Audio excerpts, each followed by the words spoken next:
आदाब,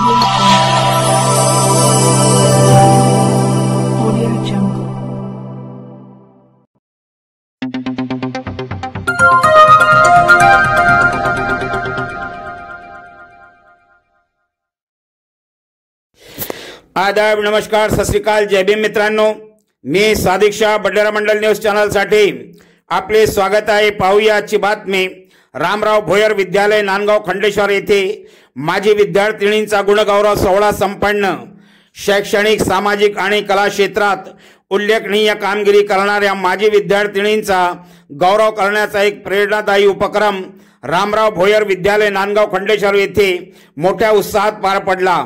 या सोहळ्याने विद्यालयाच्या गौरवशाली परंपरेला उजाळा मिळवून दिला. रामराव भोयर विद्यालय हे केवळ शैक्षणिक प्रगतीसाठी नव्हे तर विद्यार्थ्यांच्या सर्वांगीण व्यक्तिमत्व विकासासाठीही ओळखले जाते. अनेक विद्यार्थ्यांनी या विद्यालयातून शिक्षण घेऊन विविध क्षेत्रात आपला ठसा उमटवला आहे. याच परंपरेचा भाग म्हणून नुकताच 3 माजी विद्यार्थिनींचा गुणगौरव सोहळा विद्यालयात संपन्न झाला. या कार्यक्रमात प्राध्यापक डॉक्टर वनिता सुरेश लिंगायत बारसे यांना शैक्षणिक क्षेत्रातील भरीव योगदानाबद्दल राज्यस्तरीय आदर्श शिक्षक पुरस्कार 2025 मिळाल्याबद्दल सन्मानित करण्यात आले. त्याचबरोबर सौ लीना वासनिक गावणेर यांचा सामाजिक आणि कला क्षेत्रातील योगदानाबद्दल गौरव करण्यात आला. तसेच याच विद्यालयात शिक्षण घेऊन सध्या येथेच अध्यापनाचे कार्य करत असलेल्या कुमारी शीतल देशमुख यांचाही विशेष सत्कार करण्यात आला. या 3 हिरकणींनी आपल्या कार्यातून समाजात आदर्श निर्माण केला आहे. त्यांच्याकडून नव्या पिढीने प्रेरणा घेऊन स्वतःच्या प्रगतीसोबत समाजाच्या विकासात मोलाची भूमिका बजवावी, हा या कार्यक्रमामागचा मुख्य हेतू होता. कार्यक्रमास विद्यालयाचे मुख्याध्यापक, शिक्षक वृंद, पालक व विद्यार्थी मोठ्या संख्येने उपस्थित होते. उपस्थितांनी माजी विद्यार्थिनींच्या कार्याचा गौरव करताना त्यांच्या यशामागील कष्ट, समर्पण आणि निष्ठेचे कौतुक केले. रामराव भोयर विद्यालयाच्या इतिहासात हा गुणगौरव सोहळा एक प्रेरणादायी अध्याय ठरला असून विद्यार्थ्यांना प्रोत्साहन आणि प्रेरणा देण्याची परंपरा पुढेही अशी जोपासली जाईल, असा निर्धार विद्यालय व्यवस्थापनाने व्यक्त केला आहे. मुख्याध्यापक घोरपडे सर, शिक्षक Tingane sir, Masram madam, Munde sir, Raut sir, Rathod sir, इतरही शिक्षक व पालक वर्ग हजर होते. नांदगाव खंडेश्वर तालुक्यातून प्रतिनिधी प्रदीप रघुतेची रिपोर्ट. पाहत रहा बडनेरा मंडल न्यूज चॅनल. चॅनलला लाईक करा, शेअर करा व सबस्क्राईब करायला विसरू नका. त्या माध्यमातून बऱ्याच गोष्टी माहीत केल्या. आता यांचंही बघा, कोणतीच गोष्ट नाही पण शून्यातून विषय निर्माण केलं. जरी आपल्याला जॉब मिळेल, जॉबची गोष्ट ऐकली तुम्ही, पैसे द्यायला लागते 50-50 लाख रुपये, आधी तशीच कंडिशन आहे. पण आपल्या बुद्धीच्या जोरावर जर आपण नोकरी नाही करू शकलो तर कमीत कमी नोकऱ्या देऊ शकलो पाहिजे, असं तरी काही करायचं. मुलींना एक उदाहरण सांगत असतो मी, मला नाव आठवत नाही, पण एक मुलगी यांच्यासारखी होती की जिने आता इथून मला ते 15-20 वर्षापर्यंत कालखंड नसेल, त्या मुली बो लावायच्या ना, बो म्हणतात ना, बो. तर एका मुलीनं घरीच व्यवसाय सुरू केला, आपलं मशीन घेतली, ते बो तयार करायचे. करोड रुपयाचं टर्नओव्हर होतं त्या मुलीचं. म्हणजे काय झालं माहिती काय, कधी फॅशन बदलल आणि कधी काय होईल सांगता येत नाही. म्हणून आपल्या मेंदूला आपल्याला काय जमते हे कला तरी माणसाच्या जीवनामध्ये असली पाहिजे. कोणती असेल विद्यार्थी असला की त्याला, आता काही लोक काय करतात, आता 10वीत गेला किंवा अवॉर्ड्स मिळालेले आहेत.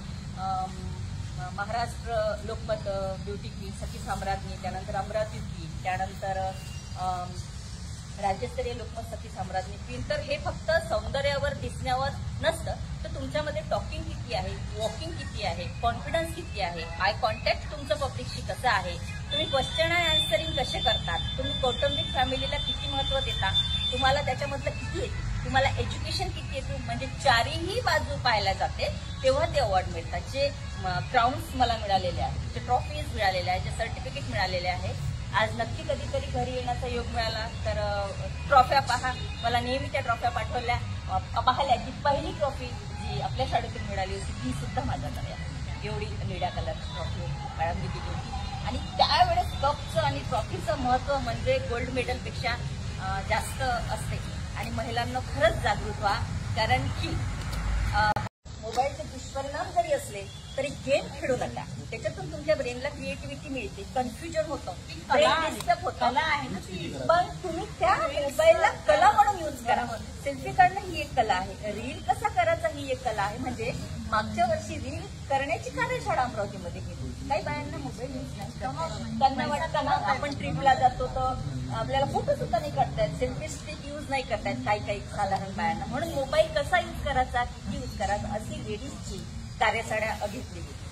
तर या शाळेने खूप काही दिलेलं आहे. प्रत्येक गोष्ट इथं मला आता आठवणार नाही, परंतु परीक्षेच्या वेळेस कसा अभ्यास, किती अभ्यास केला पाहिजे यापेक्षा कसा अभ्यास केला पाहिजे, पेपर सेट कुठून आणायचे, पेपर सेट कसे सोडवायचे हे सुद्धा इथे सांगितलं गेलेलं होतं. आणि खरं सांगायचं तर जे स्टेज डेअरिंग आणि जो कॉन्फिडन्स होता तो मला इथे आणि इथेच मिळालेला आहे. इथून म्हणजे मी कुठेही गेली तरी मी हेच सांगेन की मला जे काही मिळालेलं आहे हे रामराव भोयर, कारण तिच्यामधलं जी ऍक्टिव्हिटीपणा होती ती अतिशय उत्कृष्ट आणि कुठल्याही गोष्टीला कधी नाही म्हणायची नाही. तिच्यामध्ये असलेली नम्रता, तिची वाणी, बोलण्याची भाषा, कोण आहे कुठतरी त्याला बंद करा. तर अशी ही विद्यार्थिनी मलाच नाही तर तेव्हा आमचा स्टाफ म्हणजे 25-26 लोक होते. 25-26 लोकांमध्ये चपराशापासून तर संपूर्ण टीचर पर्यंत ती आणि तिचा ग्रुप होता 4-5 जण. जशा आता ह्या मुली आहे ना असा त्यांचा ग्रुप होता. तो ग्रुपच ऍक्टिव्ह होता आणि मुली होत्या. त्याच्यामुळे संपूर्ण जबाबदारी त्या पूर्ण करायच्या. जशा आता तुम्ही करता अशी संपूर्ण जबाबदारी त्या पूर्ण करायच्या. मला अजूनही आठवतं की शाळेचं आमचं नाक होतं. त्या जेव्हा इथे होत्या तेव्हा आमच्या शाळेचं नाक होतं की कवाली म्हणते ती अरमान के रंगीन दामन टॉपवर आणि संपूर्ण जिल्ह्यात तिची ओळख आली ना. तर असं तुम्ही व्हावं, तुमच्यामध्ये काहीतरी असे गुण आणा, शिका. आज त्यासाठीच आम्ही त्यांना इथे बोलवलं. त्यांचा सत्कार तर करायचाच होता, पण त्यांचे जे अनुभव आहे हे तुमच्यापर्यंत यावेत या उद्देशाने सरांनी काल म्हणायचे मुलीला इथून जाताना दिसली. आणि खूप म्हणजे म्हणतात ना दुग्ध योग काय आमचे सरकारायुक्त योग हा घडवून आला आणि तुमच्यापर्यंत तिच्या हा संपूर्ण आज गोष्ट. आणि एक महत्वाची गोष्ट तिने आपल्या शाळेला दिलेले दान एका विद्यार्थिनीने इथे घडली आणि त्याचे एक काय म्हणून आपण त्याला कृतज्ञता तिने दाखवली आणि आपल्याला दिलेली भेट. आणि मोठ्या आनंदाने ती स्वीकारू आणि खूप खूप तुझं अभिनंदन की तू आम्हाला आणि तुझे आभारी सुद्धा की तू आम्हाला भेट देणार त्याबद्दल परत